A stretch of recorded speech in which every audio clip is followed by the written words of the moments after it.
What if your next blog visitor could become your biggest fan within like 7 days?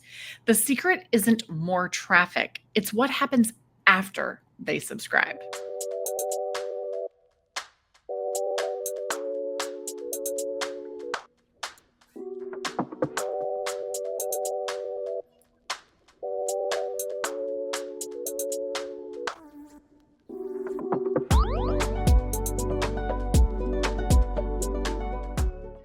Welcome to today's training. Turn casual readers into loyal subscribers with killer email sequences. If you've been wondering how some bloggers turn their casual visitors into devoted fanatics who eagerly await their emails, you're in the right place. Email marketing is not just about sending newsletters. It's about building relationships that transform strangers into subscribers and subscribers into your biggest advocates. Today, we're going to dive into the art and science of creating email sequences that actually nurture and engage and convert. This is really important. And I know everyone's jumping on the email bandwagon. So you're going to learn how to build funnels and capture interest and maintain it, which is very important, turning one-time visitors into lifelong supporters of you and your brand. Yeah, so what are you going to learn? You're going to learn how to create email sequences that build trust and establish authority right from day one. You're going to learn, because this is fun for me, the psychology behind what makes subscribers open, what makes them read, what makes them take action on your emails. You're going to learn essential sequence types that turn casual readers into engaged community members, and you're going to learn the strategies necessary to maintain authenticity while driving conversions through emails. Okay, so here's what you're going to walk away with. 3 big things. Number 1, a clear framework for building email sequences that convert readers into those loyal subscribers that I was talking about earlier. Number 2, confidence to create compelling email content that keeps subscribers engaged long term, right? It's one thing to get them there. We need to keep them engaged. And number 3, practical templates and strategies to implement email automations that actually work. Now, before we get started, text the word loyal to 251-644-6701, and we have a free printable for you that goes along with our training. All right, let's dive in. The number one email marketing mistake that bloggers make, right? Treating email like a broadcast channel instead of a relationship builder. Many bloggers approach email marketing like it's a megaphone, right? Blasting promotional content, generic newsletters, RSS feeds, without really considering the person on the other end of that email. They focus on what they want to say rather than what their subscribers need to hear. They treat their email list like it's a mass audience instead of like individual relationships just waiting to be nurtured. Yeah. So let's talk about why this habit is harmful. And we see it a lot right now with everybody kind of going to email because of SEO, having issues, Pinterest, Facebook, need we say more, right? So everybody's jumping on this email thing. Well, here's why this habit is harmful. Number 1, it creates email fatigue. The subscribers quickly lose interest when email feels impersonal, overly promotional, when it's constant, when it feels like the same thing. You become immune to it, right? And it leads to high unsubscribe rates. So you need to be aware of that. Number 2, it wastes valuable touch points. So every email is an opportunity for you to really nurture and foster that relationship with them. But generic content squanders this chance for meaningful connection, which is really important for you to understand. And it damages your reputation potentially, because poor email practices can hurt your deliverability and sender reputation, and your ESP is paying attention to that. Okay. So we say you own your email list. You do, but there are things impacting it. You own your email list, but you don't own your ESP. You don't own the deliverability rates. You don't own the inbox, whatever system that people are using, Google, Yahoo. Right. So there are tracking mechanisms that they're using. And what happens is when you mess that up, it makes it harder for your emails in the future to actually hit inboxes or to get the clicks and the opens and all that. Okay. Yeah. Because look, the reality is that most successful email sequences are going to feel like personal conversations. Okay. They anticipate the subscriber needs. They provide genuine value, and they guide readers through a journey that benefits them while building trust in your expertise. So for example, Imagine that you run a personal finance blog. Instead of immediately sending promotional emails about your budgeting course, you create a welcome sequence that first helps new subscribers identify their money mindset. It then provides actionable budgeting tips and shares your own financial struggles and victories to then finally introduce your course as a natural next step for those ready to dive deeper. So here's your key takeaway from this. The best email sequences don't feel like marketing. They feel like helpful conversations with a trusted friend who happens to have expertise that you need on the topic that you're trying to find problems or solutions to, right? So just keep that in mind. Okay. So how do you do it? How do you master that? Well, the solution: build relationship focused sequences that provide value first. For me, as mom of someone with autism, I like to think people first in everything that I do, right? It's person first. Someone with autism, not an autistic person. Relationships are about that person, not about what you're doing for them, not about the thing that they have or the thing that you're doing. Remember that. So effective email sequences work because they prioritize the subscriber and they prioritize the subscriber's journey through your promotional goals, or rather over your promotional goals. They prioritize the person over the goal. Okay. So when you focus on solving problems, on sharing stories, providing genuine value, person first, that conversion is going to happen naturally as a byproduct of trust and relationship building.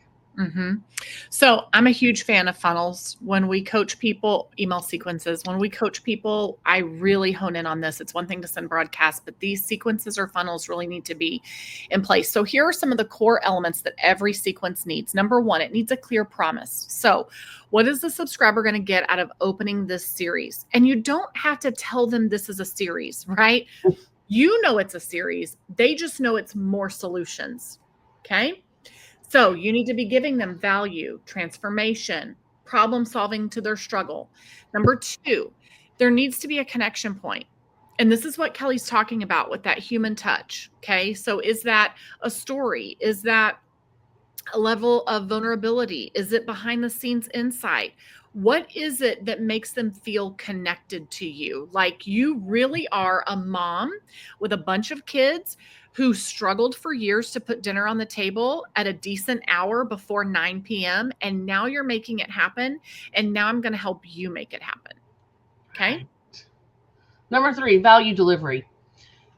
You deliver value, not just always sales. So educational content, tips, quick wins, things like that that give results in advance before you ever offer anything for sale.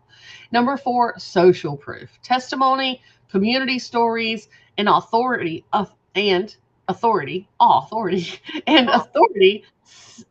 reinforces that trust, right? Yep. And number five, the next step or the calls to action. So it doesn't always have to be a sale. I want you to remember that. A call to action. It's worth repeating that because I think people think a funnel is just a sales funnel. Oh, and it's not. Right. Yeah, that is definitely something that we need to say. A lot of people, when we tell them to develop their funnels, they will say, well, I don't have anything to sell. It is not about that. You have yourself to sell.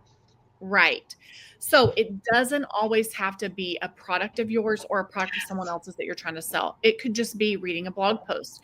It could be replying. It could be you join this group. It could be check out this resource. So take a survey. For me, and my education funnels are longer than my food funnels. And it includes emails that are more content to my site. It includes reoffering something that they didn't get before, part of my trip.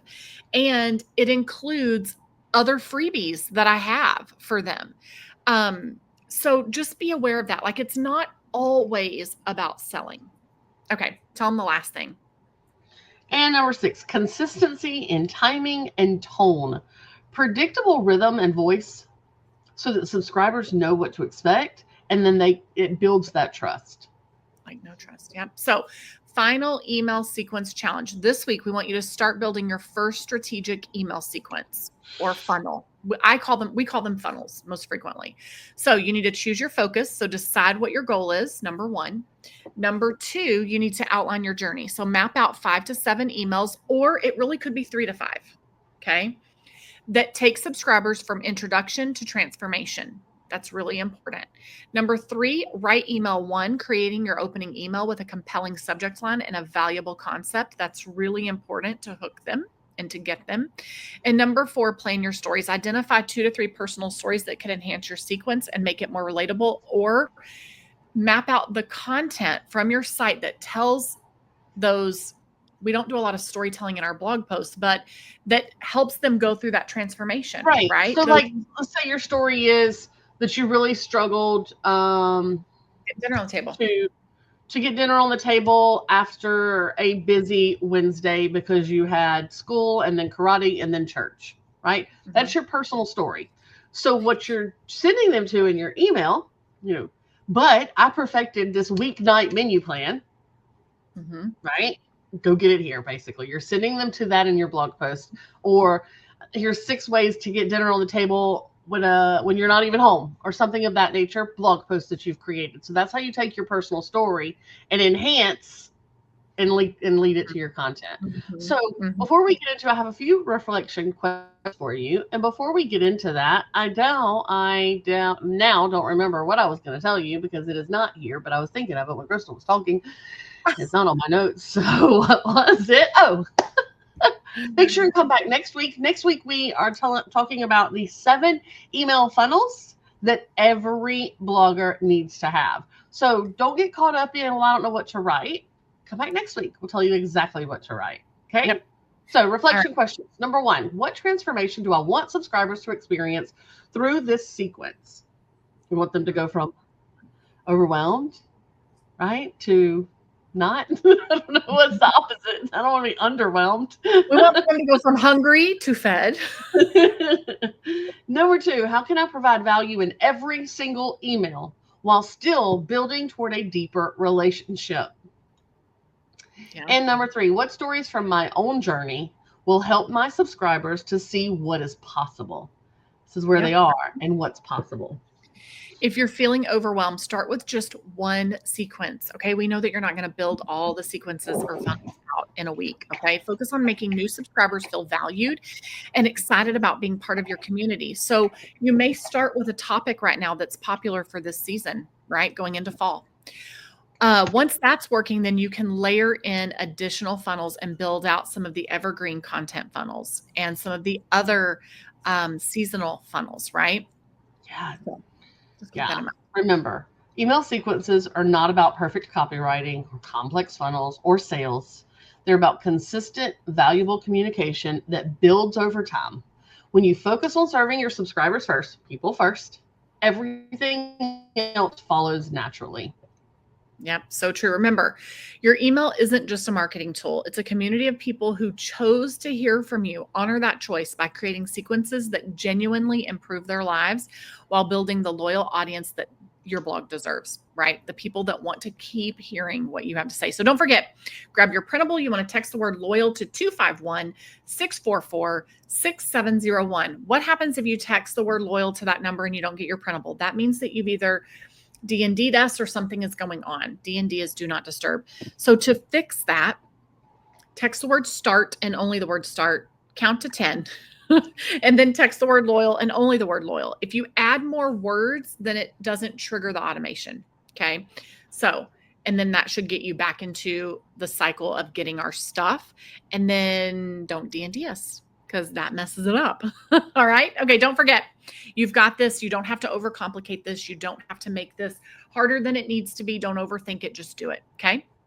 Now, go write that first email, whether it's welcoming a new subscriber or sharing a story that could change someone's life, and start building the email sequences that turn readers into raving fans. Don't forget to like our channel, subscribe, and turn on that notification bell so that next week you get our video for 7 email funnels. Yep. It's a good one. All right, guys, have a great rest of your day. Bye. Bye.